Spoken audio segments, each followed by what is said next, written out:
Sincretismo religioso. O que isso significa? Fica comigo até o final desse vídeo. Nós estaremos estudando a respeito desta palavra e outras mais, né?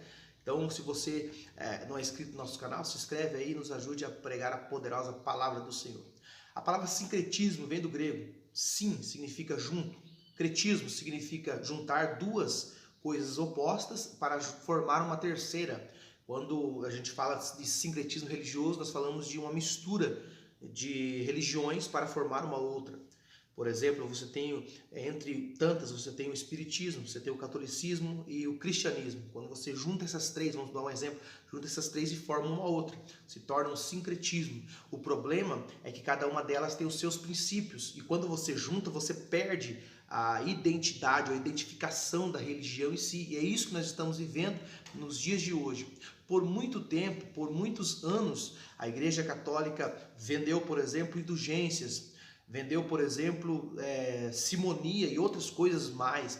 É muito raro se vender coisas sagradas, como, por exemplo, em 1492, o príncipe Frederico III, numa viagem para Israel, em 1492, ele vai até Israel e ele compra alguns utensílios que eram santos ditos pela Igreja Católica. Por exemplo, nessa viagem ele compra um pedaço do berço de Jesus, ele compra também os espinhos da coroa de Jesus, um pedaço da cruz de Jesus, que segundo o historiador, diz que se fosse juntado todos os pedaços da cruz de Cristo que foi vendido naquele tempo, dava para se construir a Arca de Noé. Então você vê como que era vendido algumas coisas que, segundo a igreja, era sagrado. Então as pessoas que tinham condições financeiras, tinham o costume, o hábito de comprar essas coisas que para a Igreja Católica afirmavam que eram santas. O problema é que hoje, nos dias de hoje, nós estamos aqui vivendo, nós vemos que há uma mistura também. Porque o cristianismo nunca dependeu de utensílios sagrados. O cristianismo nunca dependeu de ter utensílios para que você viesse a concentrar a tua fé naquilo ali. Nós vemos uma idolatria quando Moisés subiu ao monte para falar com Deus, e a Bíblia diz que o povo de Israel está lá e eles começam a persuadir Arão e dizendo assim: Arão, faz para nós um Deus para que nós possamos vê-lo, porque Moisés não vai subir, não vai descer mais do monte. E ali Arão tomou o ouro e tudo que eles tinham ali de precioso e fez aquele bezerro de ouro para que eles viessem adorar. Então o cristianismo, aqui o povo de Israel se dobrou diante daquela imagem e cantou ali aquela imagem, aquele bezerro de ouro. E em todo o tempo o Senhor está falando contra a idolatria. Há muito tempo as pessoas elas condenam. Nós olhamos para o catolicismo, nós vemos a idolatria, nós vemos Deus, nós vemos imagens que eles têm adorado, mas o problema não é simplesmente esse. O problema é que agora, dentro da igreja evangélica, nós estamos vendo sincretismo religioso, pegar religiões diferentes, práticas e atos diferentes e trazer para a igreja evangélica. E aí não é difícil de você já ter visto pastores vendendo o tijolinho ungido, vendendo a colher de pedreiro que você vai agora construir, você vai ser próspero, vender tantas coisas. A água do Rio Jordão, é o azeite ungido, não sei o que, mas não sei o que. Qual é o problema? O que está acontecendo com a igreja evangélica? Está trazendo rituais de outras religiões? Está trazendo agora, vão querer cobrar também indulgências, simonia dentro da igreja evangélica? E tudo isso é porque Jesus disse: erra o homem por não conhecer as escrituras. Quando Martinho Lutero fixou 95 teses na porta da igreja católica, ele estava se colocando, porque ele começou a ler a Bíblia em 1517, quando ele colocou as teses, ele começou a entender a Bíblia, ler a Bíblia e ver que tudo aquilo que a igreja católica estava fazendo era errado, segundo as escrituras. E por que o povo era enrolado, enganado naquele tempo? Porque a Bíblia era pregada em latim, só quem tinha o conhecimento da Bíblia eram os padres. Tudo que o Papa falava era regra de fé para todo mundo, e muitas mentiras foram colocadas naquele tempo. Ok, só que nós estamos agora em 2021. Qual é o problema? Por que o povo tem sido enganado? Por que as pessoas têm se deixado levar por esse sincretismo, se deixado levar por compras de indulgências, compra de utensílios que a igreja mesmo, os pastores estão ensinando que é sagrado. Meu irmão, nós não precisamos pagar nada, o preço pago, Jesus já pagou o preço na cruz para a nossa salvação, para a nossa vida, para que você seja abençoado. Você não precisa comprar mais nada, você precisa obedecer a palavra do Senhor. Em João 14:15, Jesus disse: se vocês me amam, vocês guardam os meus mandamentos. Então, quando você compra o utensílio que eles dizem que é sagrado, você está, além de gastando o teu dinheiro, você está sendo idólatra, tanto idólatra no pastor, no apóstolo, que seja, como também na peça, naquilo que você está levando para a tua casa, e pode se tornar uma maldição, sim, porque Deus não está nesse negócio.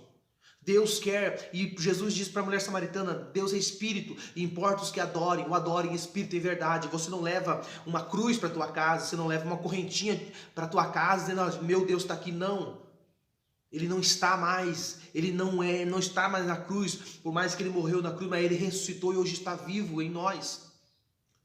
Então vamos parar de dar ibope para essas pessoas. Até quando as pessoas vão errar? Tendo a Bíblia na mão, tendo a condição, eu aconselho você, meu irmão, minha irmã, você que tem um familiar que infelizmente está sendo enganado, compra uma Bíblia para ele, para ela, e começa a ensinar: ó, lê, vamos ler aqui, ó, lê isso aqui. Não é forçar nada, mas comece a incentivar a leitura da Bíblia. Você que é pai, você que é mãe, ensina teu filho a ler a Bíblia, para se acostumar com a Bíblia, para que quando ele cresça, ele vai ver o que está escrito na palavra do Senhor, não vai ser enganado. Irmãos, muitos falsos profetas têm surgido no nosso meio, e muito mais vai surgir, e você só vai conseguir permanecer fiel se você ler a Bíblia, se você orar a Deus. Não vamos permitir que façam essa bagunça no meio evangélico, é tanto escândalo para lá e para cá, porque deixamos as nossas raízes, e como eu disse no início, perdemos a identidade. Não estou generalizando, perdemos, na sua maioria, a identidade cristã. O que é o cristianismo? Voltamos, estamos retrocedendo. Por que Martinho Lutero colocou as 95 teses lá e chamou o povo para debater, chamou o povo lá para fazer um debate na comunidade acadêmica? Porque ele estava convicto que a Bíblia é a palavra de Deus e a verdade estava na Bíblia. Porque é assim, quando você começa a ler, você começa a ver as verdades bíblicas, aí você não é mais enganado por charlatão nenhum.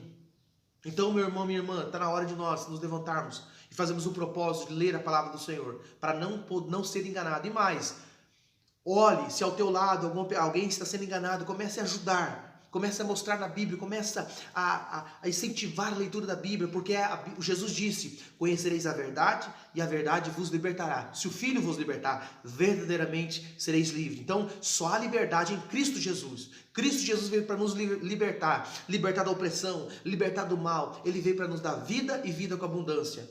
Todo líder que não incentiva a leitura da Bíblia tem uma grande proporção de ser um falso mestre, um falso profeta. Todo líder que não incentiva seus liderados a lerem a Bíblia tem grande chance, sim, de ser um grande enganador.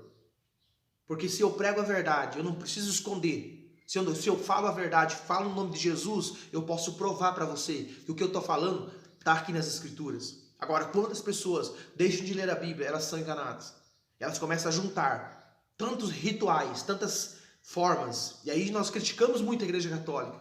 Mas e hoje? Como é que está a nossa Igreja Evangélica? E aí eu deixo uma pergunta para você, meu irmão. Será que não está na hora de Deus fazer uma reforma na igreja? Será que não está na hora de Deus levantar reformadores, como fez com Martinho Lutero e outros?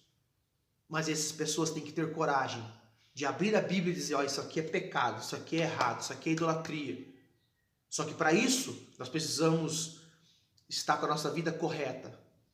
É como Mateus 7 diz sobre o julgamento hipócrita. Para que nós possamos nos levantar como fez esses homens da história, nós precisamos olhar para a nossa vida e não pode ter nada errado. Para que quando nós nos levantarmos para repreender o mal, nos levantarmos para ajudar e para fazer a vontade do Senhor e se levantar contra essas indulgências e contra esse sincretismo religioso, o mundo possa olhar para nós e ver em nós Jesus, possa ver em nós a presença de Deus e que o nome do Senhor seja glorificado. Não sejamos nós atos de escândalo para a igreja, mas sim sejamos nós, homens e mulheres de Deus, que vão voltar a ler as sagradas escrituras e ser usada pelo Senhor para alcançar muito mais vidas, para que o nome do Senhor seja glorificado. Meu irmão, que Deus te abençoe em nome de Jesus Cristo e nos ajude a pregar a palavra do Senhor. Compartilhe esse vídeo aí com quem ainda não é inscrito e que Deus siga te abençoando poderosamente em nome de Jesus.